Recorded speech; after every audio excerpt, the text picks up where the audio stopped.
Hey guys, in this video, I will show you how you can fix Windows cannot access specified device, path, or file. You may not have appropriate permissions to access the item when you're trying to play Valorant. So what you need to do here, you just need to open up Riot Client exe file. So usually it's on disk C, then Riot Games, then Riot Client, and then here you should see Riot Client Services. So first right click on it, show more options, properties, go to compatibility and make sure run this program as in compatibility mode 4, not selected, disable full screen optimizations, and run this program as administrator is not selected.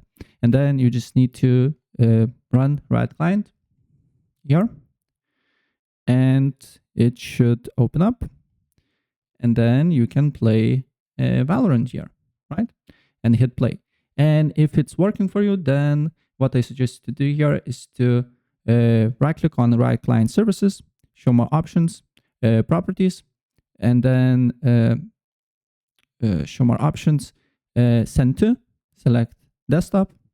And once it's sent to desktop, then here you can access Riot Client from desktop and you can play the game. So yeah, that's basically it.